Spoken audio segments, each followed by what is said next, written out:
એટલે કે હતો થા એટલે હતો ચારો ઓર એટલે કે ચારે બાજુ ચારો ઓર એટલે કે ચારે બાજુ ચારો ઓર એટલે કે ચારે બાજુ પાણી એટલે કે પાણી પાણી એટલે પાણી પાણી એટલે પાણી બરસ રહા થા એટલે કે વરસી રહ્યું હતું અથવા વરસી રહ્યો હતો બરસ રહા થા એટલે કે વરસી રહ્યું હતું બરસ રહા થા એટલે કે વરસી રહ્યું હતું બુઢિયા એટલે કે વૃદ્ધ મહિલા અથવા તો ડોશી બુઢિયા એટલે કે વૃદ્ધ મહિલા અથવા તો ઘરડી મહિલા અથવા તો ડોશી પણ અહીંયા આપણે વૃદ્ધ મહિલા એ શબ્દને આપણે ઓળખીશું ભીગ એટલે કે ભીજાવું ભીગ એટલે કે ભીજાવું ભીગ એટલે ભીજાવું ટપકને લગા એટલે કે પલળી ગયું ટપકને લગા એટલે પલળી ગયું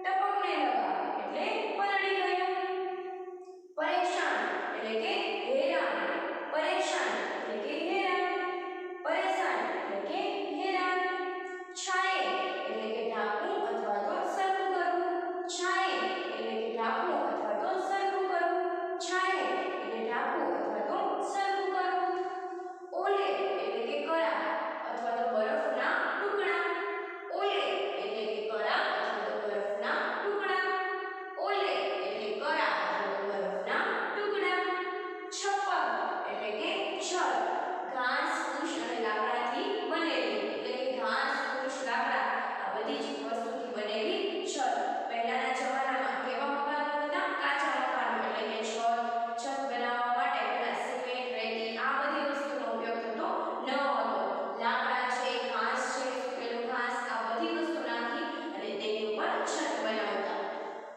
છપ્પર એટલે કે છત છપ્પર એટલે છત બેર એટલે કે બોર બેર એટલે કે બોર બેર એટલે કે બોર અહીંયા બેર એટલે બોર એવા આ શબ્દનો meaning એવો થાય છે કે બોર જેવડા મોટા મોટા કરા પડતા હતા એટલે બોર બોર એટલે અહીંયા બોર પ્રોપર શબ્દનો ઉલ્લેખ થયેલો નથી એનો meaning એવો થાય છે કે મોટું ઓલે કી મારસે એટલે કે કરાના મારથી ઓલે કી મારસે એટલે કે કરાના મારથી ઓલે કી મારસે એટલે કે કરાના મારથી કૂદતે ફાતે એટલે કે દોડતો અને કૂદતો કૂદતે ફાતે એટલે કે દોડતો અને કૂદતો કૂદતે ફાતે એટલે કે દોડતો કૂદતો દોડતો અને કૂદતો ચાવલ એટલે કે ચોખા અથવા તો ભાત ચાવલ એટલે ચોખા અથવા તો ભાત ચાવલ એટલે ચોખા અથવા તો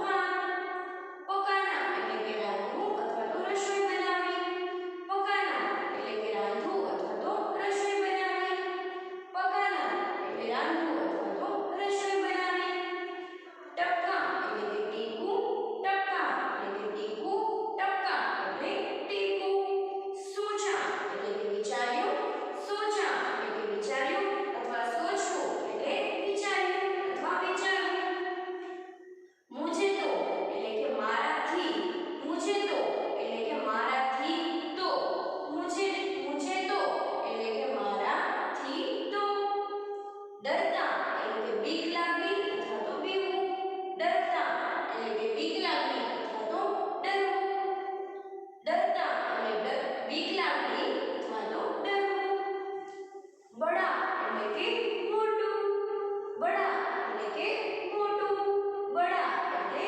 મોટું જાનવર એટલે જાનવર અથવા તો પ્રાણી જાનવર એટલે પ્રાણી જાનવર એટલે પ્રાણી ગભરાયા સોરી ગભરાયા એટલે ગભરાયો ગભરાયા એટલે ગભરાયો ગભરાયા એટલે ગભરાયો હવે આ પાઠમાં આપણે બે રૂઢિપ્રયોગ આપેલા છે ચૂજના ઉઠના એટલે ક્રોધિત હોના ચૂજના ઉઠના એનું ગુજરાતી થાય છે ગુસ્સે થઈને બોલવું ચૂજના ઉઠાના એટલે કે ગુસ્સે થઈને બોલવું ચૂજના ઉઠના એટલે ગુસ્સે થઈને બોલવું હવે એનો રૂઢિપ્રયોગ શું થાય છે ચૂજના ઉઠના એટલે કે ક્રોધિત હોના ચૂજના ઉઠના એટલે ક્રોધિત હોના ચૂજના ઉઠના એટલે ક્રોધિત હોના બીજો આપણે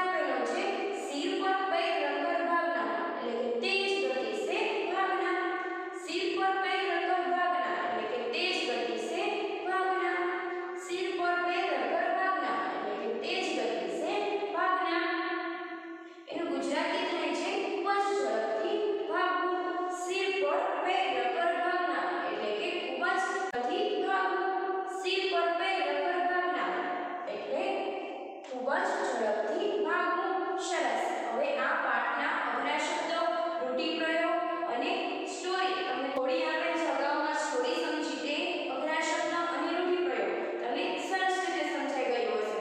તો ચાલો નેક્સ્ટ આપણે સમજીએ પાઠ. ચેપ્ટર નંબર 6 ટપકા કા ડર એટલે કે ટીપાનો ડર. આ એક સરસ મજાની એક कहानी એટલે કે સરસ મજાની वार्ता है। इस कहानी में गरीब और कष्ट से जूझती बुढ़िया की कथा है। झोपड़ी का टपकता छप्पर उसे और भी संकट में डाल देता था। वह मन ही मन झुंझला रही है। बरसात से परेशान एक बाघ बुढ़िया की झोपड़ी के पास आकर बैठ जाता है। बुढ़िया की बातें सुनकर अनजान भय से वह घबरा उठता है और भाग जाता है। હવે આપણે તેને હિન્દી અને ગુજરાતી દ્વારા સમજીએ.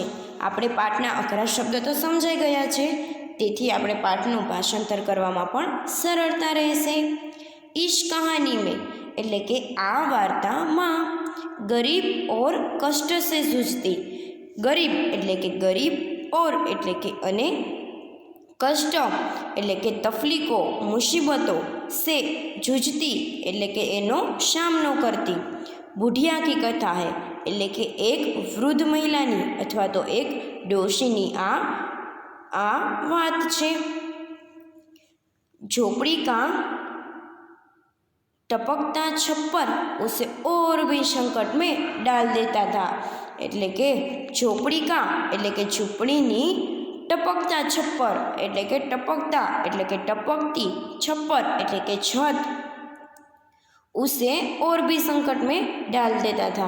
તેને વધારે ને વધારે તકલીફમાં મૂકી દેતું હતું. वह मन ही मन झुंझला रही है. તે મનમાં અને મનમાં ગુસ્સે થાય છે. बरसात से परेशान एक बाघ बुढ़िया की झोपड़ी के पास आकर बैठ जाता है. એટલે કે વરસાદથી હેરાન થયેલો એક વાઘ વૃદ્ધ મહિલાની ઝૂંપડીની પાસે આવી અને ત્યાં બેસી જાય છે. बुढ़िया की बातें सुनकर अनजान भय से वह घबरा उठता है. તે વૃદ્ધ મહિલાની વાતો સાંભળી અંજાન એટલે કે અજ્ઞાત, ભય સે એટલે કે ભયથી, વહ ગભરા ઉઠતા હે એટલે કે તે ગભરાઈ જાય છે અને ત્યાંથી ભાગી જાય છે.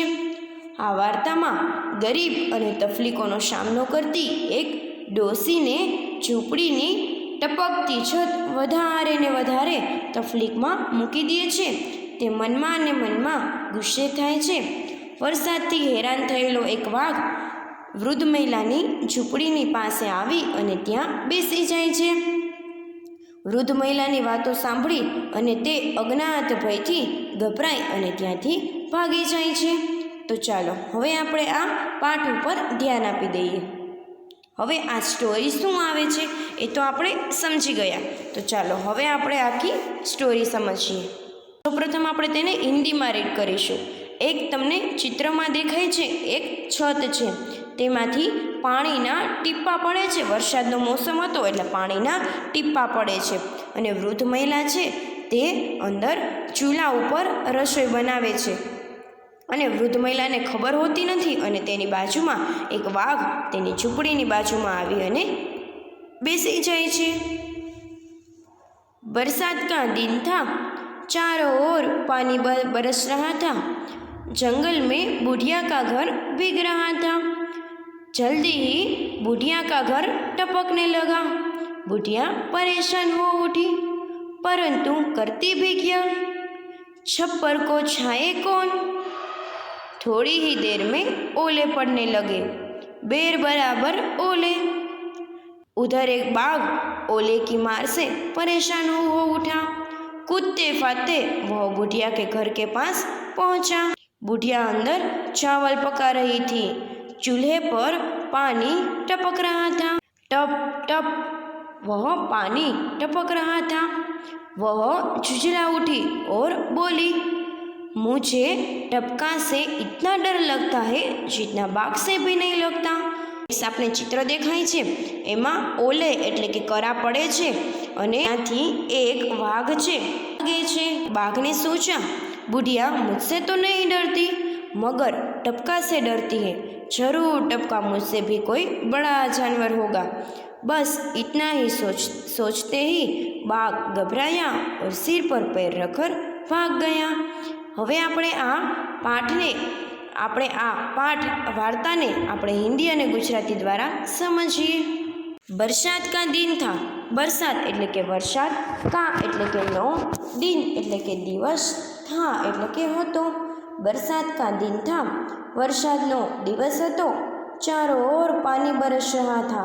चारों ओर એટલે કે ચારે તરફ, બધી બાજુ, પાણી એટલે કે પાણી, બરસ રહ્યા था વરસી રહ્યું હતું। ચારે બાજુ પાણી વરસી રહ્યું હતું। जंगल में बुढ़िया का घर भीग रहा था। जंगल में એટલે કે જંગલમાં, बुढ़िया का घर એટલે કે વૃદ્ધ મહિલાનું ઘર, ભીગ रहा था એટલે કે ભીગ એટલે કે પલળી જવું, रहा था એટલે કે રહ્યું હતું। जंगल में बुढ़िया का घर भीग रहा था। जंगलની અંદર વૃદ્ધ મહિલાનું ઘર પલળી રહ્યું હતું। ही बुढ़िया का घर टपकने लगा। जल्दी ही એટલે કે જલ્દીથી જ, તરત જ, बुढ़िया का घर એટલે કે વૃદ્ધ મહિલાનું ઘર, टपकने लगा એટલે કે ટપકવા લાગ્યું। बुढ़िया परेशान हो उठी એટલે કે વૃદ્ધ મહિલા છે તે પરેશાન એટલે કે હેરાન થઈ ગઈ। પરંતુ કરતી બી ક્યાં, એને એક પ્રશ્ન થાય છે, પણ તે કરે શું? છપ્પર કો છાયે કોણ? આ છતને સરખીએ કરે કોણ? આવા મનમાં ને મનમાં તે બે પ્રશ્ન કરે છે કે હું કરું તો પણ શું કરું અને આ છતને કેવી રીતે સરખું કરું? આવા મનમાં ને મનમાં તે પ્રશ્ન થાય છે। थोड़ी ही देर में ओले भी पड़ने लगे। थोड़ी ही देर में એટલે કે થોડીક વારમાં જ, ઓલે ભી, ઓલે એટલે કે કરા, બરફના ટુકડા એને કરા કહેવામાં આવે છે। પડને લગા એટલે કે પડવા લાગ્યા। ઓલે ભી પડને લગે એટલે કે કરા પણ પડવા લાગ્યા। બેર બરાબર ઓલે એટલે કે બોર, બેર એટલે કે મોટા, બેર બરાબર ઓલે, બેર એટલે કે બોર, બરાબર એટલે કે છેવડા, ઓલે એટલે કે કરા। બેર બરાબર ઓલે એટલે કે બોર જેવડા કરા। અહીંયા બોર શબ્દનો ઉલ્લેખ થયેલો નથી। અહીંયા બોર એટલે કે મોટા શબ્દનો ઉલ્લેખ થયેલો છે, એટલે કે બોર જેવડા મોટા મોટા કરા પડવા લાગ્યા। उधर एक बाघ ओले की मार से परेशान हो उठा। उधर એટલે કે ત્યાં, એક એટલે કે એક, બાઘ એટલે કે વાઘ, ઓલે की मार से એટલે કે કરાના મારથી, પરેશાન हो उठा એટલે કે हैरान परेशान થઈ ગયો। कूदते फाते वह बुढ़िया के घर के पास पहुंचा એટલે કે દોડતો અને કૂદતો, કૂદકા મારતો મારતો તે વૃદ્ધ મહિલાના ઘર પાસે પહોંચ્યો। बुढ़िया अंदर चावल पका रही थी। बुढ़िया એટલે કે વૃદ્ધ મહિલા છે તે અંદર એટલે કે ઘરની અંદર ચાવલ પકા રહી थी। ચાવલ એટલે કે ચોખા અથવા તો ભાત, પકા રહી थी એટલે કે રાંધતી હતી અથવા તો રસોઈ કરતી હતી। વૃદ્ધ મહિલા અંદર ચોખા અથવા તો ભાત રસોઈ કરતી હતી અથવા તો રાંધતી હતી। चूल्हे पर पानी टपक रहा था। चूल्हानी ऊपर पानी टपकी રહ્યું હતું। पानी के टपकने की आवाज़ टप टप थी એટલે કે પાણીના પડવાનો અવાજ ટપ ટપ ટપ, આવો પાણીના ટીપાનો અવાજ આવી રહ્યો હતો। વહ ઝૂઝલા ઉઠી, આ રૂઢિપ્રયોગ છે એટલે કે ખૂબ જ ક્રોધિત થઈ ગઈ એટલે કે તે ખૂબ જ ગુસ્સે થઈ ગઈ। વહ એટલે કે તે, ઝૂઝલા ઉઠી એટલે કે ગુસ્સે થવું અથવા તો ઝૂઝલા ઉઠી ઓર બોલી એટલે કે તે ગુસ્સે થઈ અને બોલી। मुझे टपका से इतना डर लगता है जितना बाघ से भी नहीं लगता એટલે કે મને ટપકા से એટલે કે ટપકાથી અથવા તો ટીપાથી, इतना डर लगता है એટલે કે જેટલી બીક લાગે છે, जितना बाघ से भी नहीं लगता એટલી બીક તો મને વાઘથી પણ નથી લાગતી। વૃદ્ધ મહિલા એમ બોલે છે કે મને ટીપાથી જેટલી બીક લાગે છે એટલી બીક તો મને વાઘથી પણ નથી લાગતી. અને આ ચિત્ર ઉપરથી આપણે નીચેના વાક્ય જોઈએ, એટલે કે મારાથી તો તેમને બીક લાગતી નથી. મગર એટલે કે તો કોનાથી ડરતી હશે? મગર ટપકા સે ડરતી હે, પણ તે ટપકા એટલે કે નાનકડા એવા વરસાદનું બૂંદ એટલે કે વરસાદના ટીપાથી ડરે છે. જરૂર ટપકા મુझसे भी कोई बड़ा जानवर होगा. વાઘ તે આશ્ચર્ય થઈ અને વાક્ય બોલે છે કે જરૂર કોઈ ટીપું મારાથીને મોટું પ્રાણી હશે અથવા તો મારાથીને પણ મોટું કોઈ જાનવર હશે. બસ इतना ही सोचते ही बाघ घबराया और सिर पर पैर रखकर भाग गया.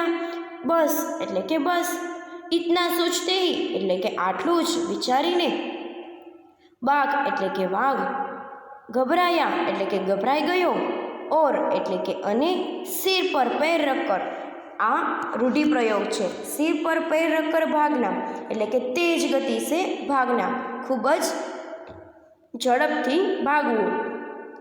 તે માથા ઉપર હાથ રાખી અને ત્યાંથી ખૂબ જ ઝડપથી ભાગી જાય છે અને તે ત્યાંથી ડરી અને ત્યાંથી જતો રહે છે.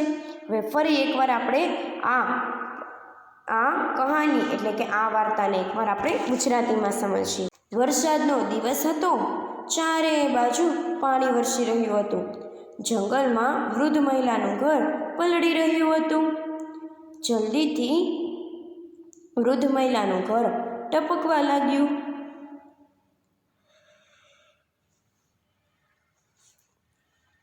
વૃદ્ધ મહિલા હેરાન પરેશાન થઈ ગઈ, પણ તે કરે પણ શું? છતને સરખી કોણ કરે? થોડી વારમાં બોર જેવડા કરા પડવા લાગ્યા. મોટા મોટા બોર જેવડા કરા પડવા લાગ્યા.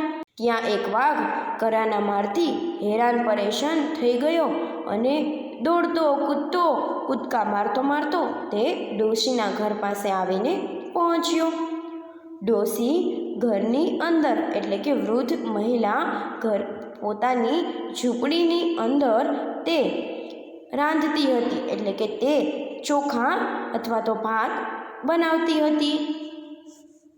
ચૂલા પર પાણી ટપકવા લાગ્યું. ટપકવાનો અવાજ હતો. ટપ ટપ ટપ આવો ટીપાનો અવાજ હતો અને તે ગુસ્સે થઈને બોલી, મને ટપકાથી જેટલી બીક લાગે છે એટલી તો મને વાઘથી પણ નથી લાગતી. તો વાઘે વિચાર્યું કે આ વૃદ્ધ મહિલા મારાથી તો નથી ડરતી, પણ ટીપાથી ડરે છે. જરૂર ટીપું છે તે કોઈ મારાથી મોટું જાનવર હશે. બસ આટલું જ વિચારી અને વાઘ ત્યાંથી ગભરાઈ ગયો અને માથા ઉપર હાથ રાખી અને ત્યાંથી ઝડપથી ભાગી ગયો. સરસ. હવે આ સ્ટોરી તમને ખૂબ જ સરસ રીતે સમજાઈ ગઈ હશે. ક્વેશ્ચન નંબર 4, નીચે દિए गए चित्र के आधार पर कहानी लिखिए. એટલે કે નીચે આપેલા ચિત્રોના આધારે આપણે કહાની એટલે કે વાર્તા લખવાની છે. હવે આપણે અહીંયા 6 ચિત્ર આપેલું છે. પહેલું ચિત્ર આપણે આપેલું છે સિંહ સૂતો હોય અને તેની ઉપર ઉંદર કૂદકા મારતો હોય. બીજા ચિત્રમાં સિંહે ઉંદરને પકડ્યો હોય. ત્રીજા ચિત્રમાં સિંહ ઉંદર સાથે વાત કરે છે. ચોથા ચિત્રમાં સિંહ ઉંદરને પકડવા જાય છે અને ઉંદર ત્યાંથી ભાગી જાય છે. પાંચમા ચિત્રમાં સિંહ ઝાડીઓમાં ફસાઈ જાય છે અને ઉંદર તેને કાપે છે.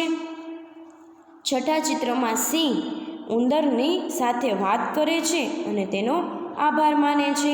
હા, તો ચાલો હવે આપણે આ ચિત્ર ઉપરથી સૌપ્રથમ પહેલાં વાર્તાને હિન્દીમાં રીડ કરી લઈએ. તો ચાલો હવે આપણે ચિત્ર ઉપરથી હિન્દીમાં વાક્ય બનાવીએ.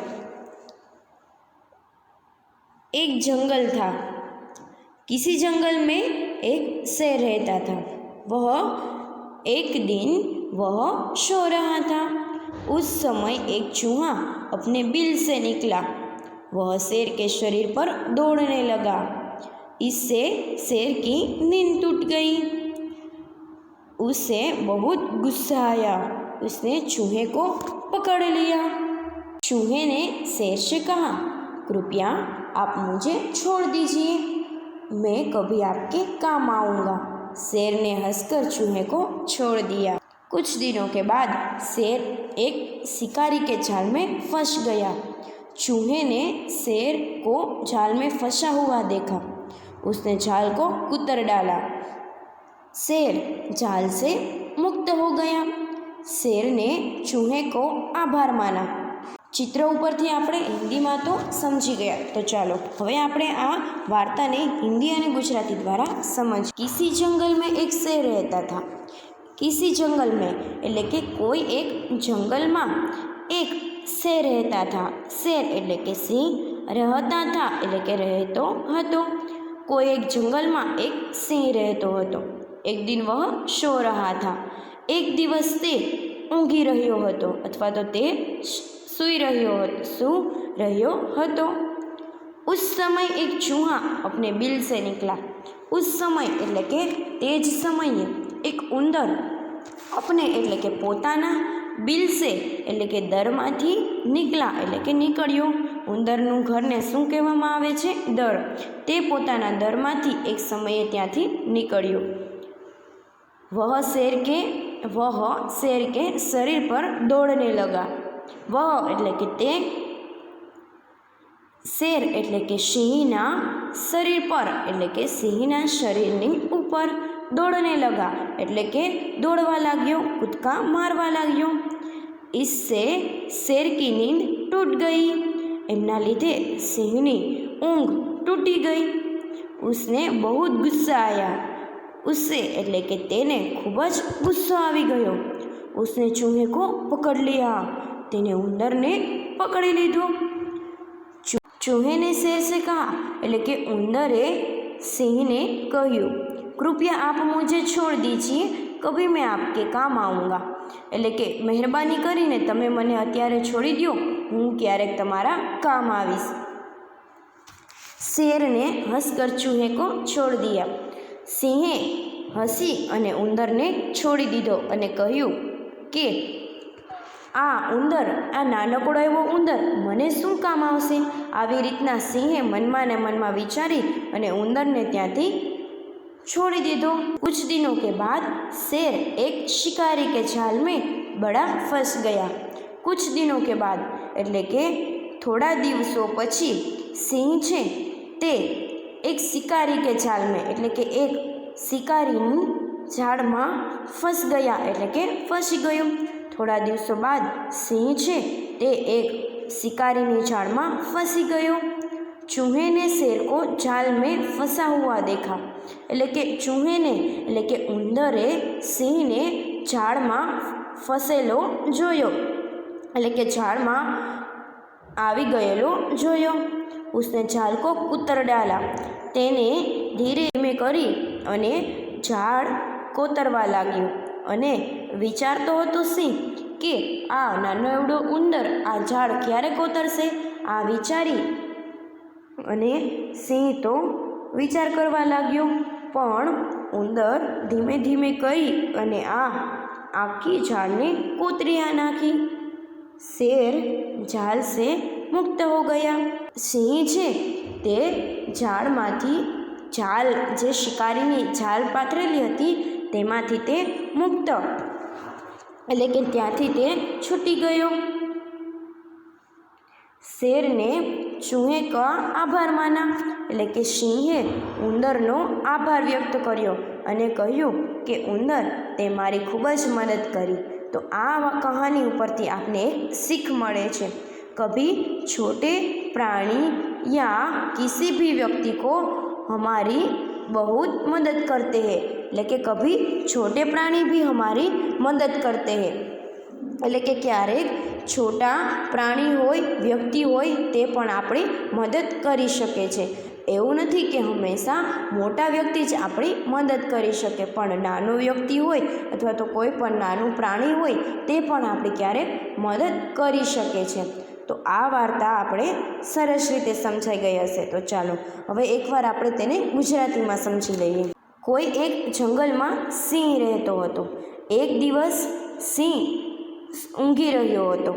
તે જ સમયે એક ઉંદર પોતાના દરમાંથી બહાર નીકળીને આવ્યો. તે સિંહના શરીર પર દોડવા લાગ્યો. તેનાથી સિંહની નીંદર ઉડી ગઈ. તે ખૂબ જ ગુસ્સો થયો અને ઉંદરને પકડી લીધો. ઉંદરે સિંહને કહ્યું, મહેરબાની કરીને તમે મને છોડી દો, ક્યારેક હું તમારા કામમાં આવીશ. સિંહે હસી અને ઉંદરને ત્યાંથી છોડી દીધો. થોડા દિવસો પછી સિંહ છે તે એક શિકારીની જાળમાં ફસી ગયો અને ઉંદરે સિંહને એ જાળમાં ફસેલો જોયો અને તેને કહ્યું કે સિંહભાઈ, તમે આ જાળમાં ફસી ગયા? તો સિંહભાઈ કહે છે કે હા. ત્યારે જ તેને ધીરે ધીરે કરી અને આખી ઝાડને કોતરવા લાગ્યો. સિંહ છે તે ઝાડમાંથી કોતરી અને મુક્ત કરી દીધો, એટલે કે તેમાંથી તેને છોડાવી આપ્યો. સિંહે ઉંદરનો આભાર માન્યો. એટલા માટે આપણે આ વાર્તા કહે છે કે ક્યારેય આપણે કોઈ પણ વ્યક્તિને નાની માનવી જોઈએ નહીં, કારણ કે નાની વ્યક્તિ ક્યારેક આપણી મદદમાં આવી શકે. હવે આ વાર્તા તમને સરસ રીતે સમજાઈ ગઈ હશે.